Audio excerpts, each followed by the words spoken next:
Hello, magandang umaga po sa ating lahat. Magandang umaga po ng Biyernes sa ating lahat. So ngayon ay nandito na naman po tayo at isang panibagong video na naman po ang ating ituturo sa inyo. Ito pong pamamaraan ng panggayumang ito ay upang makuha mo siya, bumalik siya sa inyo at muli mo siyang makuha mula sa kanyang kereda or sa kanyang kalaguyo.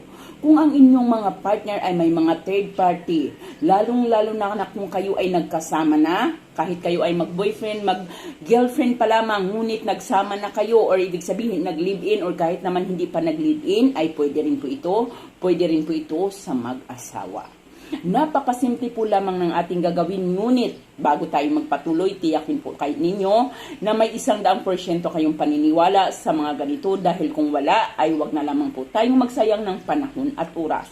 Dapat po 100% ang inyong paniniwala dito at talagang dedicated kayo sa inyong gagawin. Kung kayo po ay hindi naniwala, maghanap po kayo ng video na gustong-gusto nang panoorin dahil hindi po ito ang video na para sa inyo. So, ang paggawa po nito ay Biyernes po lamang ng gabi kapag tahimik na ang paligid. So, ayan, kapag tahimik na ang paligid, ay pwede na natin itong gawin. So, ganito po lamang ang ating gawin. Kumuha po lamang kayo ng isang tasa. So, ayan. At dito sa tasa na to or anuman ay magtimpla ka ng kape or kaya naman po ay Diyos. Kape or kaya naman po ay Diyos. So, ito po ang ating gagawin kapag nakatimpla na po dyan ang kape or ang juice or anumang inumin na gustong inumin sa inyong asawa ng mga partner ninyo. Ilagay nyo po dito. At kapag nandyan na po ang kanyang inumin, ay kuhanin mo guys ang iyong bagong pinaghubaran na pang-ibabang kasuotan. Yung pinakabagong hubad pa po na hindi pa po nalalabhan.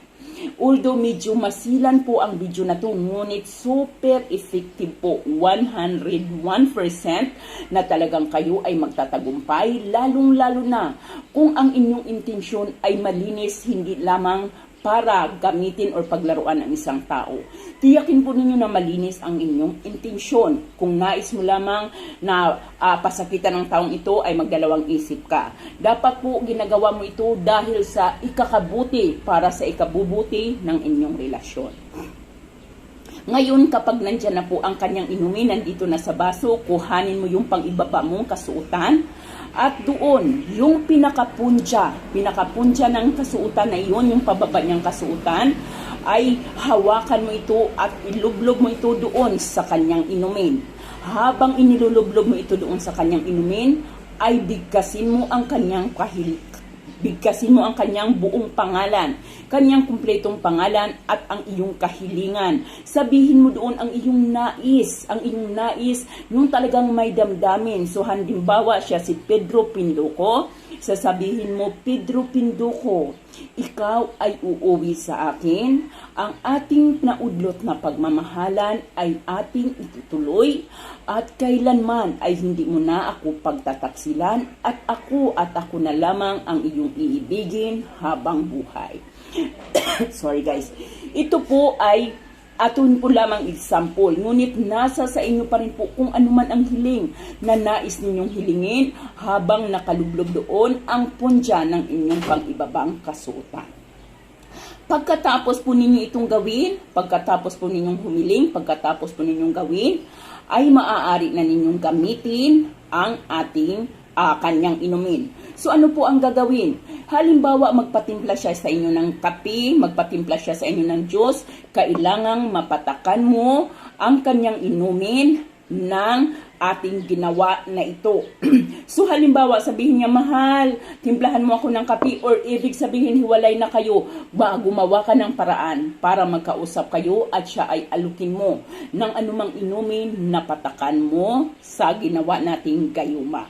So ang ito po ay ilagay po ninyo sa isang malinis na lalagyan at maaari mo itong itabi doon sa ref. Tiyakin po lamang na hindi ito mainom ng kahit na sino. Dahil ito pong inumin na ito ay para po lamang sa kanya. Kailangan ay makainom siya dito ng kahit isang beses po lamang. So, if ever na nandyan na, naging maayos na inyong pagsasama, ay maaari mo itong patakan isang beses sa isang buwan.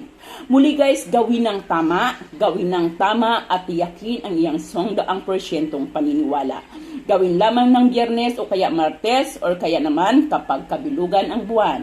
Yan po lamang. Maraming salamat at magandang gabi sa ating lahat.